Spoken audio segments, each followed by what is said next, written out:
Setiap kalian melihat sistem operasi yang dipakai sama berbagai YouTuber ataupun VTuber, gak jarang kalian pasti lihat mereka tuh kalau gak pakai Windows ya pakai macOS. Rata-ratanya sih pakai Windows. Sebenarnya ada gak sih yang pakai Linux? Dan juga sebenarnya bisa gak sih nge-YouTube atau jadi content creator pakai Linux? Jawabannya itu bisa, dan saya adalah salah satu buktinya. Assalamualaikum warahmatullahi wabarakatuh. Banyak yang bilang kalau bikin konten itu harus pakai PC atau laptop gaming full RGB yang pakai Windows, atau pakai Mac Apple Quad yang harganya mahal banget. PC Windows juga sama-sama mahal sih, terutama SSD dan RAM-nya, dan Windows-nya juga.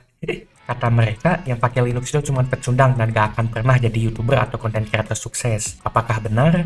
Saat kita lihat market share alias presentasi sistem operasi desktop yang dipakai, ini bisa dilihat dengan sangat jelas, asalkan kalian lihatnya pakai mata bukan pakai mulut. Kalau Windows itu dipakai oleh 70% orang, macOS dipakai oleh 5% orang, dan yang pakai OS minoritas alias Linux itu cuma 3 orang. Sayangnya TempleOS gak masuk saking jarangnya yang pakai, Oskadon juga gak masuk. Dengan pengguna sedikit, Linux ini bisa dibilang dukungan softwarenya minim kalau dibandingkan OS desktop lainnya. Di Linux gak ada Microsoft Office seperti Word dan Excel, gak ada aplikasi Adobe seperti Photoshop, dan juga hampir semua game gak ada, terutama game online yang pakai anti-cheat Pekalongan. Ya karena pakai Linux saya gak bisa main PLAU seperti streamer normal lainnya, dan Smadaf juga gak ada di Linux.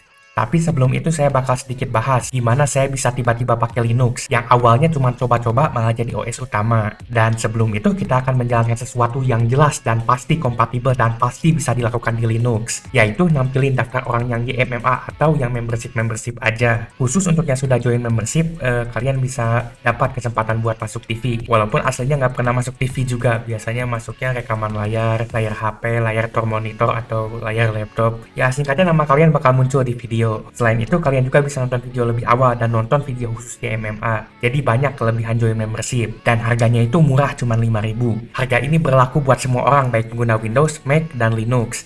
Wah, murah banget. Gimana sejarahnya saya bisa tiba-tiba pakai Linux? Padahal dulu pas bocil saya pertama kali dibeliin PC itu pakai Windows XP.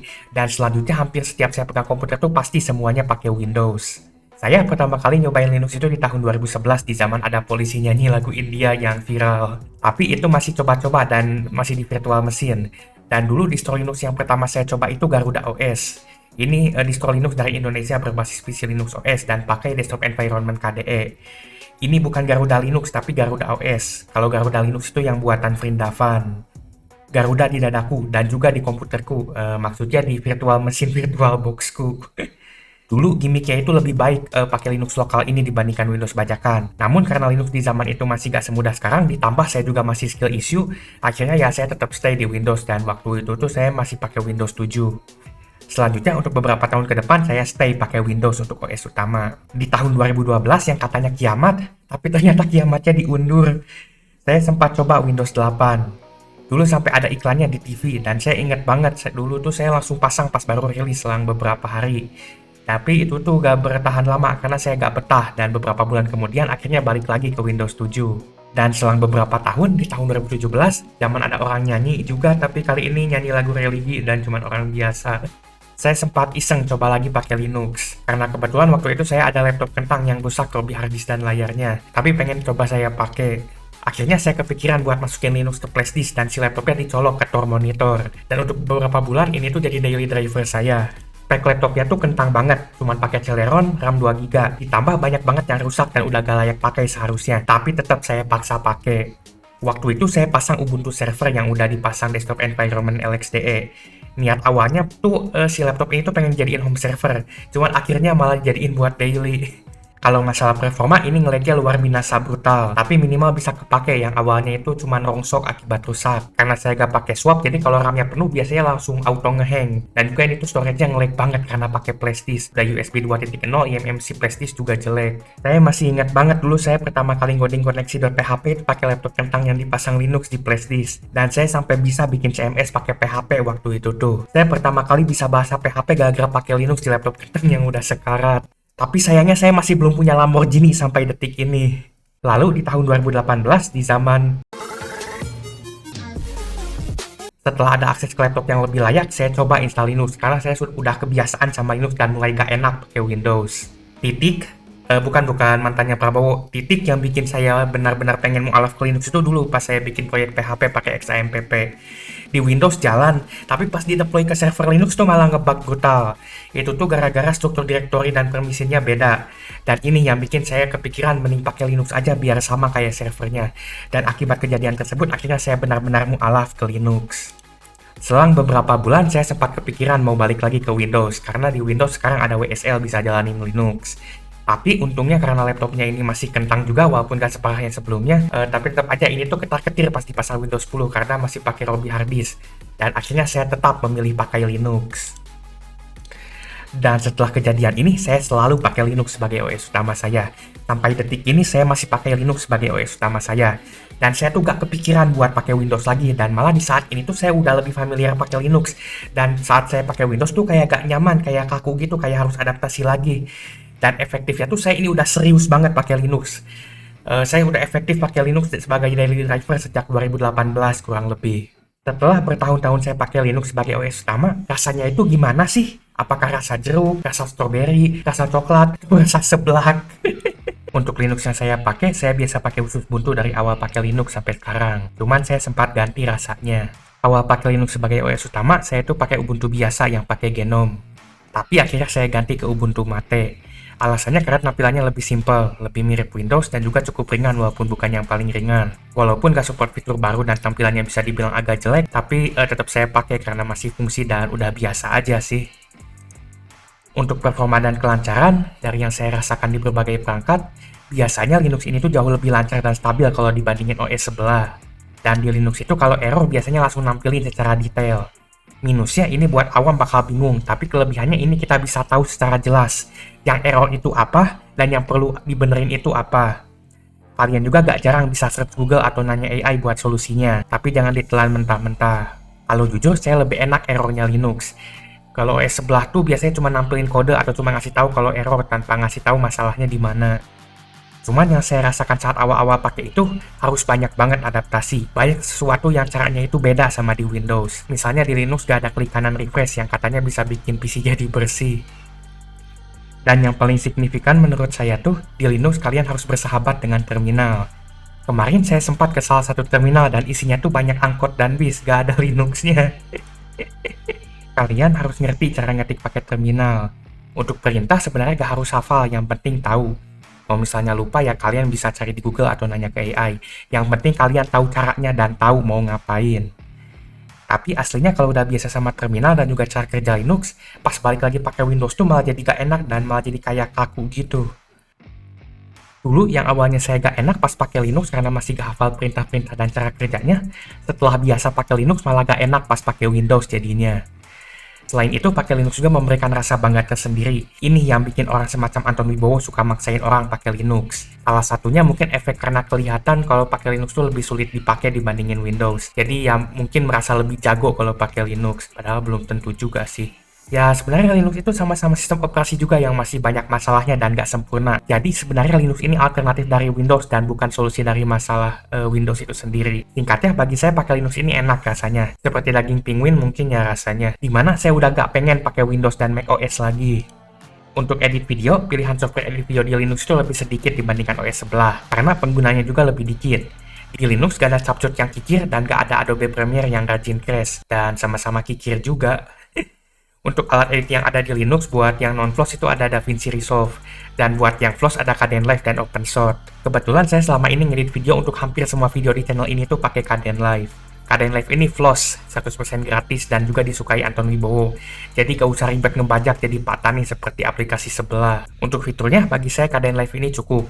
Saya bukan editor berkelas yang bisa bikin video jedak-jeduk seperti yang dibuat oleh karyawan SPBU negeri. Dan untuk performa dan stabilitasnya, saya jujur aja ini cukup rajin cache dan performanya juga relatif berat. Ini boros RAM-nya nauzubillah dan harga RAM sekarang mahal. Kalau cache RAM-nya habis, ini tuh sering auto patah-patah videonya saat di play, saat ngedit dan agak ganggu ini.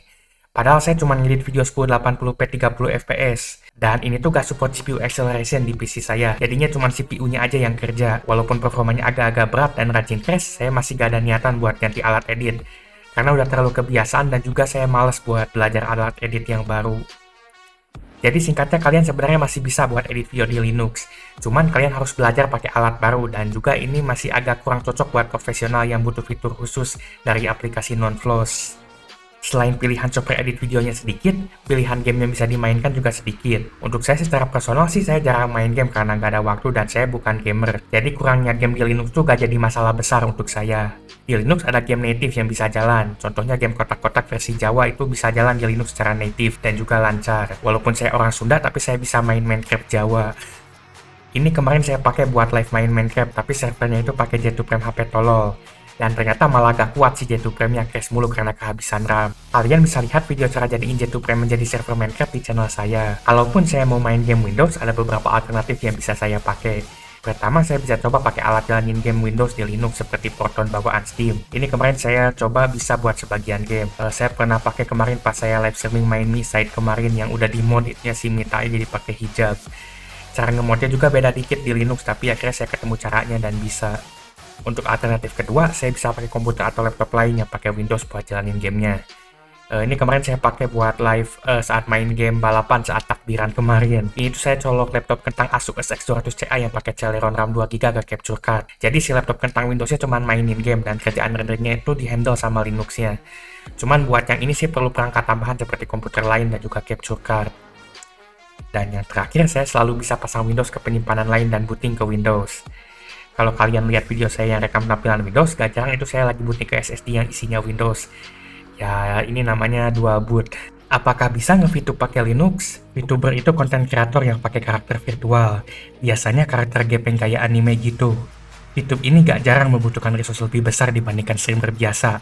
Karena VTube perlu tracking dan nampilin karakternya. Pakai VTube biasanya lebih berat di CPU-nya, kecuali kalau pakai GPU atau pakai HP. YouTube itu gak cuma nampilin kamera aja seperti streamer biasa, makanya lebih berat. Singkatnya, kalian bisa nge-VTube, VTube virtual YouTuber walaupun sedikit terbatas. Sebagian ada yang bisa jalan di Linux lewat compatibility layer seperti Proton. Untuk model 2 dimensi gepeng yang pakai L2D, saya bisa jalanin VTube Studio lewat Proton. Proton yang buat jalanin aplikasi Windows, bukan mobil negara sebelah yang gak goib. Dan juga sebagian besar fungsinya itu jalan. Namun sayangnya untuk tracking kameranya harus pakai aplikasi tambahan VCFace yang jalan jadi server, dan ini juga harus ubah-ubah config-nya. Dan ini trackingnya tuh berat banget, nauzubillah. Di laptop i5 Gen 8 gak kuat dan langsung 100% bikin semuanya nge-lag. Tapi di PC saya yang pakai Ryzen 5 Gen 5 ini lancar, gak ada masalah. Untuk model 3D dimensi, saya bisa pakai Kaleidoface 3D.